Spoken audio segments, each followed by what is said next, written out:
I'm Justin and I review house plans. Let's go. Let's start with the rear elevation of this house. I like everything I'm seeing here. Look at that center gable with all of that glass. It's going to let in so much light.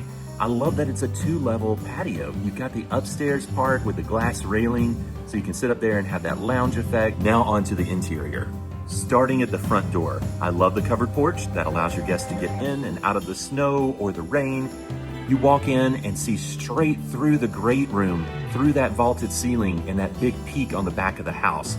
That is going to be an incredible grand entry into this home.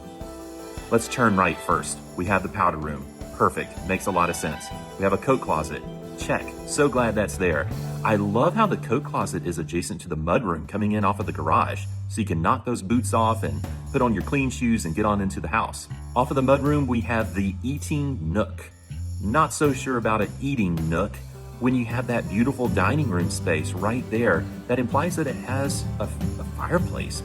Boy, can you imagine the dinners that you would have in there in this house with the fireplace roaring right there. I just don't think you need an eating nook when you could just take advantage of that space and have more cabinetry, or maybe even shift the kitchen more to the right and free up more space in the great room.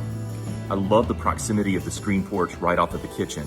I was just at a party the other day and someone's house is designed in a very similar way. The screen porch is off of the kitchen and the party flows in and out very seamlessly. I love that it's screened in because, hey, mosquitoes are a thing. Then you have the outdoor kitchen. Back into the main room. I love the great room space, that vaulted ceiling. There's a lot going on here that I really, really love. You notice in many floor plans that of a house of this style, they put the fireplace down at the end of the room inside of that peak. I appreciate this designer moving the fireplace to a different location, maximizing all of that glass and all of that view.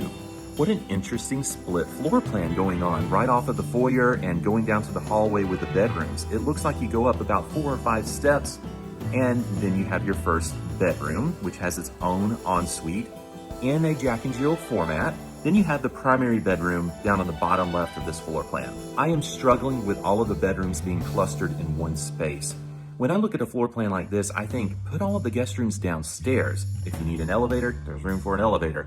Then have the primary bedroom only on the main level. There are things I like about this bedroom plan in the primary. I love that it has a fireplace. I love that the room is 23 by 15. It's a massive space.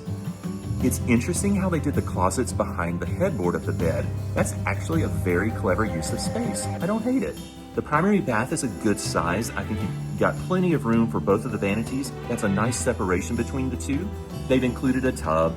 No one's doing tubs anymore. But yeah, why would you want to soak in a tub and look out at the front of your house? It's kind of boring. You have the laundry room there at the end of the hallway. In this plan, it makes a lot of sense because all of the bedrooms and baths are right there. As I would advocate, eliminate those bedrooms, move them downstairs. And I think it would be cool to, on this main level, instead of having those bedrooms, the guest bedrooms, turn it into an office space. Turn it into a second den or family room. There's so much you could do. It's great to have that one main great room, but often you want to peel off and watch your own TV show or your own movie or play pool. I love that this house has a 3-car garage, plenty of room for your golf cart, your snowmobile, or whatever you need inside of this amazing house. I'll give you a quick glimpse of the front of this home. The home does not have a lot of curb appeal. So because of the lack of curb appeal and the decision to cluster so many bedrooms all together, including the primary, I would give this floor plan only a 7 out of 10.